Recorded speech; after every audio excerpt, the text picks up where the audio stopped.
Hello, everyone. If you want to see what a full service staging company looks like, stay tuned. And I want to welcome you to Storytale Staging inside the Home Staging TV YouTube channel. I'm your host, Tori Toth, and I am excited to introduce my next guest to you. She's the founder of Simply Organized and Staged, has been a highly effective home staging trailblazer throughout Central Illinois for over 17 years. During this time, she's not only spearheaded the largest staging company in her region, she has earnestly dedicated herself to educating both real estate professionals and homeowners with her classroom events. And her most recent ventures include obtaining her real estate license and opening a furniture and home decor retail store called Sos Home. I'm talking about the one and only Tracy Molendi. How are you doing? I'm good, Tori. Thanks for having me. Yes, I'm so excited. And I love the fact that you are an educator and you're trying to educate the home sellers as well as the real estate agents. That's what this community is all about on Home Staging TV. And so I think you're the perfect guest to be talking to today. Thank you. I'm excited. So let's talk about your business model. What is a full service home staging company? What does that look like? Okay, so we provide services from a consultation, here's what you need to do, to full on renovations, project management, furniture install, and anything in between. So in occupied homes, we work with what they have, move it around and set it up. In empty homes, we bring everything in. And for those homes, we call it flip your own for an investment or for profit instead of handing it off to an investor. And so then we do those updates. So pretty much whatever the process calls for, we do it. And where did you start? Because obviously, did you start with all of this? Is it just grown over the year, the 17 plus years? If somebody is new to home staging and wants to get into the business, do they start with a niche, or do they just go all in? I think it depends on the person, the area, and how crazy they are. So I started with my very first job was a vacant job. I don't necessarily recommend starting there, but it's what came through my door, and I thought, okay, I'm going to figure this out, and off to the races we were. And we've grown and adjusted as the market and the need has grown and adjusted. So if there's a need, we figure out how to fill it. So tell me a little bit more of why you decided to just offer all the services, everything. Well, I live in a smaller community. There's fewer opportunities for people to get staging here. We're about 400,000 in our greater Peoria area. And if we aren't taking care of those needs, they're just not being taken care of. There's no one stepping in, no one for me to refer that other piece of the business to. And once we realized that there wasn't going to be any help for them, we just figured we'll take care of those pieces. And it actually has worked out really well for us. I don't know how it is in other markets, but in our market, sometimes, our occupied side is way more busy, and sometimes it's our vacant side. So by providing the different services, we've been able to stay busy constantly. How do you maintain your customer service then? Because it sounds like there's a lot of moving pieces all the time, and you're relying on a team, obviously, because you're not doing all of this yourself. No. Not all by myself. No, I have an amazing operations manager who happens to be my daughter. And so she kind of grew up within the business. And so that was a really good, comfortable fit for us. And she is equally organized and staying on top of things as I am. And we think alike. So that's been probably the biggest key for me, is find someone who you work really well with and who understands your business model. And we have systems in place to make sure we don't drop balls. But yeah, it's a team effort. Do you have like a customer service motto or something that you kind of like stand by or live by that other stagers are probably doing? Our customer service motto is customer service. So in a world where everyone has moved away from customer service, we have run towards it. And so everything that we do is focused around customer service. We go above and beyond. We never say that wasn't in our agreement or that that's not something we do. If it needs to be done to get the job done, we do it. And we make sure our clients are well taken care of and communicate with them very clearly and regularly. Yes, that's the key, clearly and regularly. A lot of people won't keep the agent in the loop, or they don't keep the home seller in the loop. And I always feel like everybody needs to be CC'd and on the same page. We've got a couple of viewers in here. So if you guys have questions as I'm talking with Tracy, please put them in the comments below. We'd love to hear, do you have a home staging business now? Are you looking to get started? Let us know in the comments. We would love to hear from you. Okay, so you've recently decided to add a new hat and repertoire to your business, becoming a real estate agent. Talk about what was that process like? Why did you decide to do that? Again, crazy person. So, just, why not, right? It ended up being just kind of a natural progression for me with that whole customer service motto and being able to kind of complete that whole piece for my clients. It just ended up being something that works for us.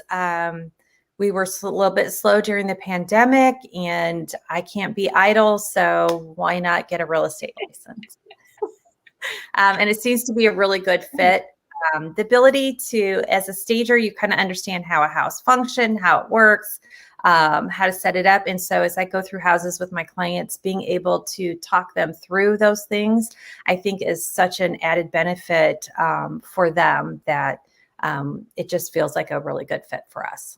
So are you working, I'm assuming, exclusively with sellers then, right? So then you can help them with the staging and the prep? Oh, I'm doing both ends. So selling and staging, and we provide staging with all of our listings. But buyers, we're loving working with the buyers and helping them figure out how the house works, how the houses as we look at them would work for them or wouldn't work for them. And that has been a lot of fun. And they're really appreciative to that different mindset and someone helping them think through the house and how it's going to fit them. Yeah, like what it would actually look like. I think that's the biggest problem with most people have, is that they can't envision themselves living in the properties. How would it work? Or furniture? Yeah. Yeah. Or living a different way in the property. Yeah. From what you see when you walk through the door. Yeah, we just did one last night, and the homeowners were collectors, to say it kindly, and being able to walk my buyers through and talk to them about the house and how it would look for them was huge for them to see it that way. And then, so you do take on the design role as well? Yes. Or do you hand that off to like a different company? No, we do that too. Full service, Tori, full service. We take care of our clients. Whatever they need, we do it. If we have this skill set, we do it in-house. If we don't, we have somebody we hand it to. So whatever is beyond what we're able to take care of, we hand off to the same people whom we have a strong relationship with, and then anything we can do, we do. Got it. And so I'm assuming you still work with your agents, right? Yep. I mean, you still help other agents with home staging. So has there been a backlash because you now have a real estate license? It's funny. I expected to have a lot of negative effect from the other agents. I've had a few say they thought there might be a conflict. And once talking with me about our process and how we work, and And then I'm just really honest with people. And I'm like, seriously, if I stole your client, I would have one client and no more staging business. So, it really would not make sense, right? To Yeah. give up an entire business for one client. So obviously that kind of made them go, oh, okay, yeah, that obviously I mean, Tracy comes with high standards. that would be the end of my business. I'm like, that would go through the real estate community like wildfire that, I stole a client. So obviously it would not make sense. And ethically, I wouldn't do it anyway, but that put them at ease. And actually a lot of them are, excited with the fact that I'm in that area. And then I have a lot of agents who have never worked with me before, who are at the same brokerage that I'm at, who are now reaching out for help. So that's been fun too. How are you marketing this in your business now? I mean, because it obviously brings a unique perspective, Mm-hmm. and it allows you to stand out from different agents. So are you actually marketing it, or just kind of doing referrals right now? Right now, we're still in referral base.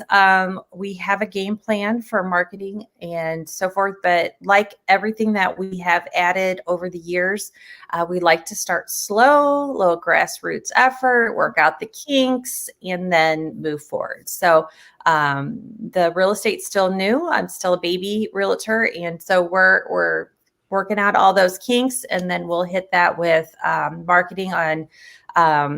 That we're providing the staging with our listings, and then also some design services with our buyers. So when they work with us on the buying side, we'll help them with some of that new home setup. And when they work with us on the listing side, we'll provide the staging. So that'll be our value add. I love that.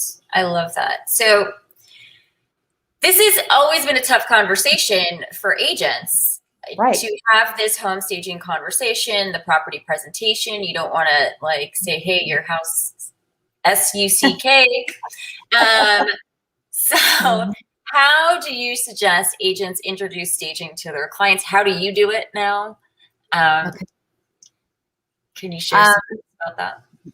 Yeah, I always say the first conversation should involve staging and preparing the home.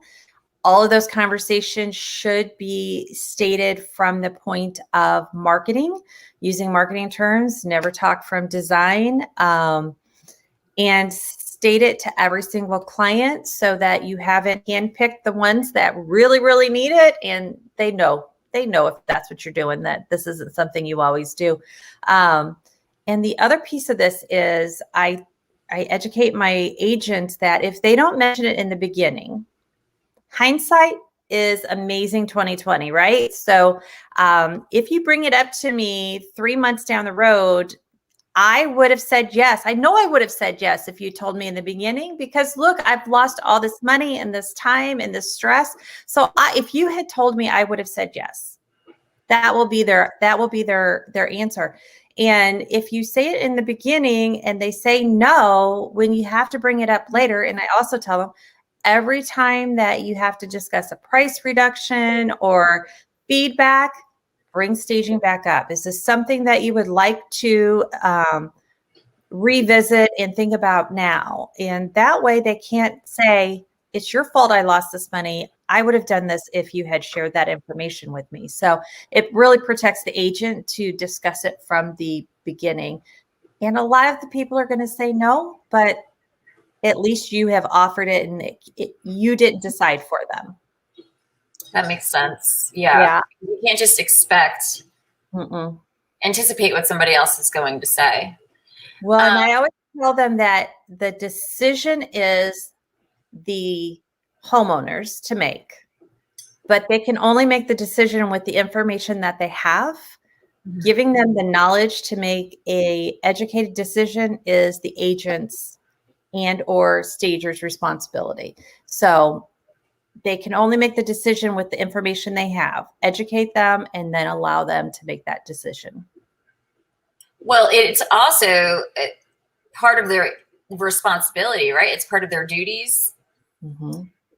Yes. Do you want to talk a little bit about that? So As agents, our fiduciary responsibility is the client's best interest to make sure that we're protecting their investment and helping them get the most out of it that they possibly can.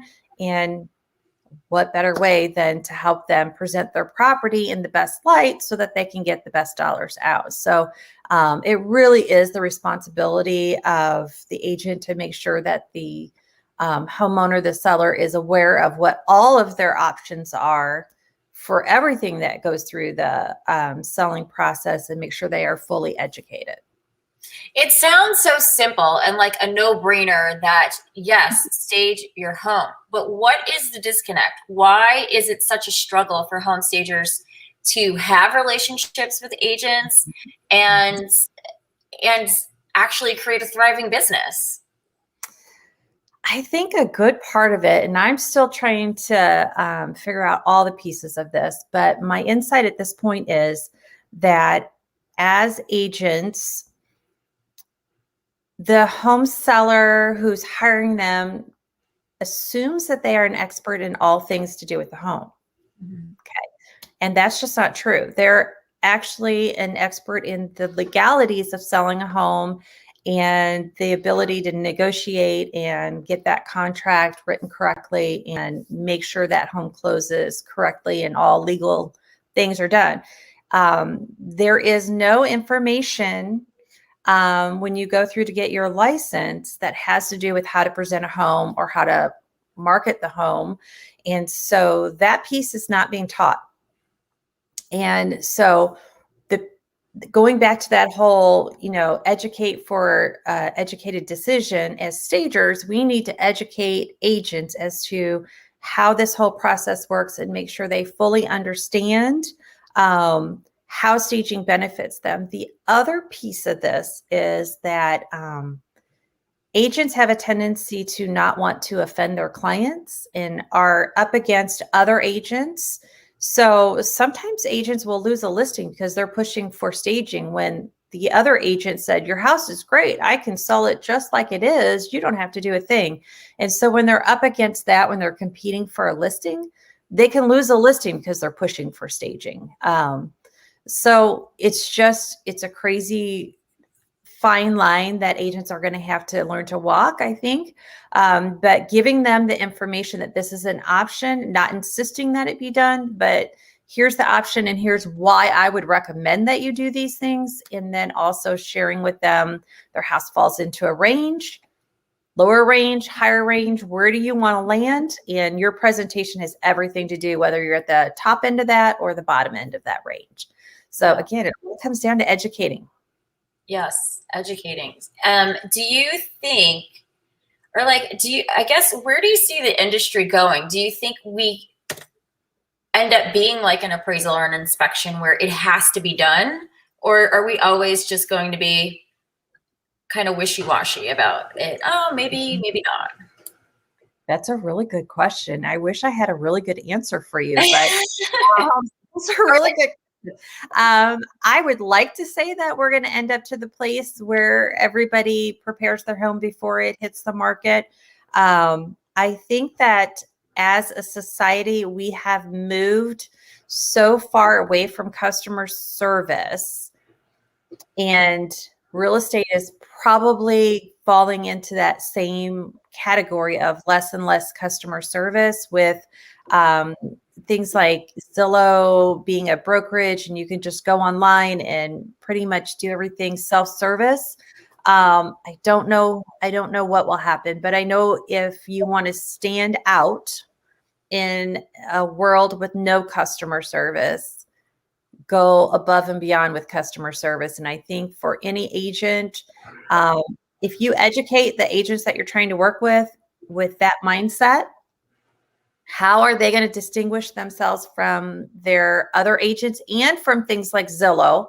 How are they going to stand out in that market? And the answer is going to be customer service. And what better customer service than to have someone help them get their home prepared and offer those additional pieces? Yeah. I know. I agree. I mean, I don't know if we'll get there, but that would be nice to just have it as a piece of the actual selling process, not not an option, but like an actual requirement, I should say. Okay, so you said you offer updating. Tell me about that. So on those crazy houses that haven't had any updates done for, 20, 30, 40 years, sometimes that's the case. And we go in and we figure out, does it make sense for them to do the updates? And we figure that out by actually getting some numbers together. I call them budget numbers because I'm not going to, go through all the work effort and bring people in to get solid numbers, but a good budget number for each thing that needs to be done. And I've been doing it long enough. I'm pretty close. And we figure out how much money needs to go into fixing it. Then we look at what would their house sell, what price point would their house move to if those things were done, what's the profit margin, and if it makes sense on a return on investment standpoint, then we recommend it and usually they move forward. We do quite a few of them every year where they basically flip their own house. Now these are, it's not like there's 2 rooms of wallpaper and we're talking about, changing the price tag, but we've had houses where, $60,000 was spent in order to gain a greater profit, and educating them on the money they're leaving on the table if they sell it in its current condition at the price it would get versus that investment and where it could list at on the other side of that. So it's just making sure that the homework is done and that it makes sense for the homeowner. And then we just go in and do the work. Some in-house, some we have trades that we work with specifically on these projects. I'm surprised you don't have like a flipping section of your business yet, where you just buy up the houses from the sellers and flip it yourself. Well, I always have to have my client's best interest at heart, so I will always give them the option first.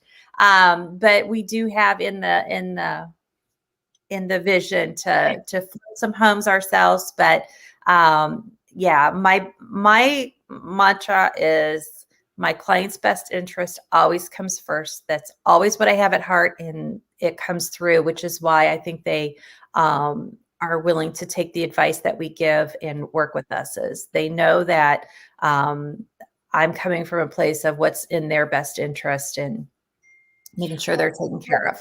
What's like the longevity of your clients? So you can stage their property, right? And then do they usually turn around and ask for help with designing their new space and stuff like that? So how many times do you basically work with the same client?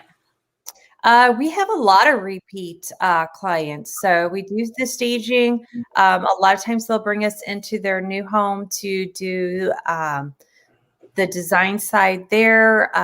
We've had clients that have brought us in for all kinds of different things throughout the years, wanting to update down the road.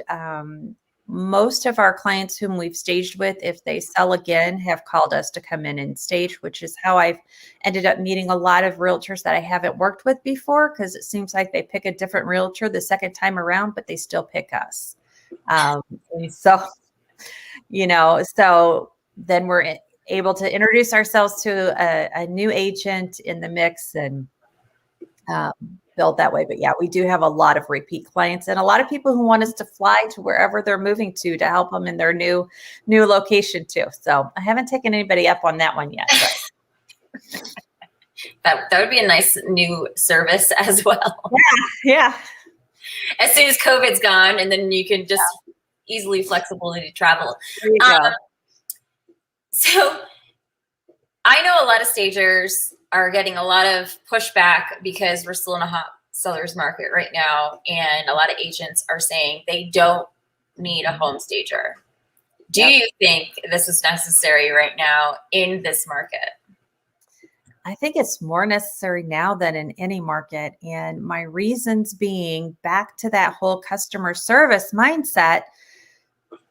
If the houses sell in a hot minute, which they are, and you as the agent walk in, have them sign a contract, take some photos with your phone, upload it into the MLS, and it's sold 4 hours later, were you needed? Were you needed? Did you provide any service they could not have done themselves? And will the seller feel great about that commission they're paying you, or will that leave a bad taste in their mouth?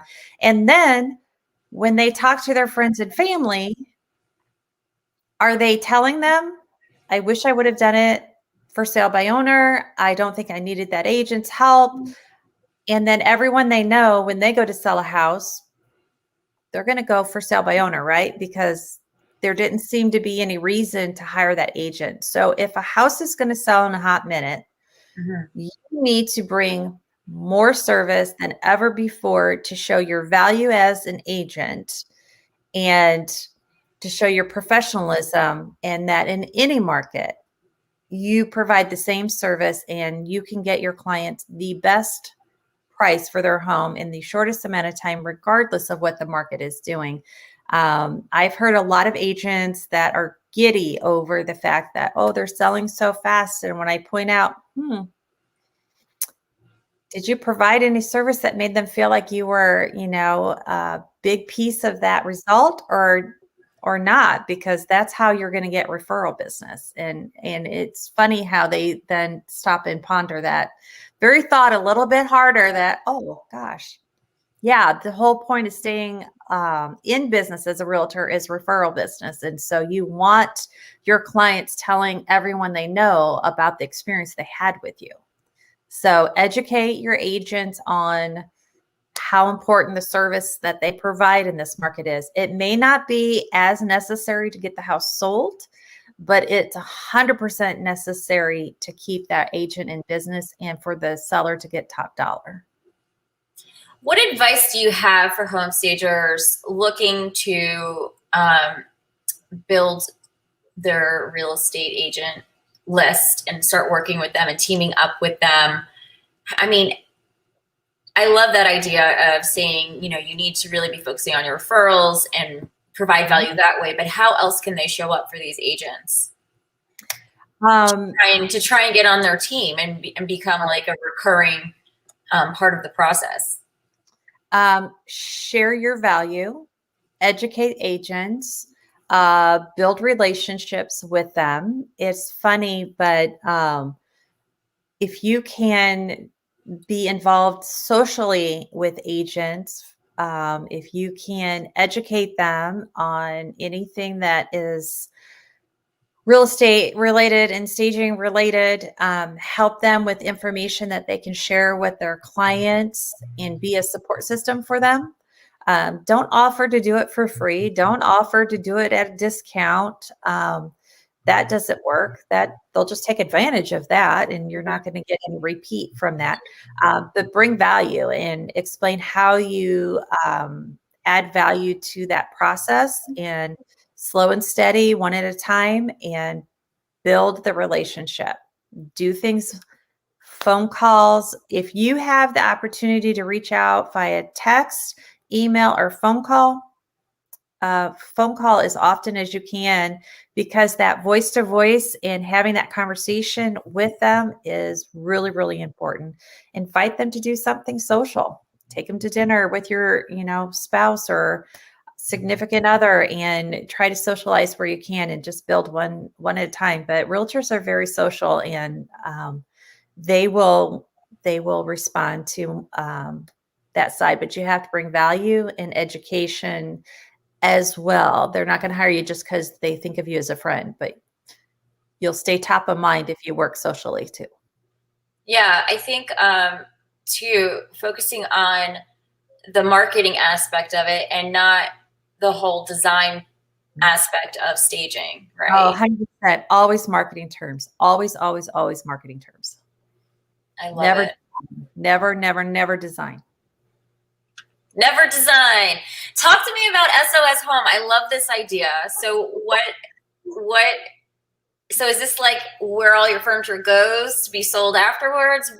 How did you come up with this? It's new. It's all new. So we bought a building.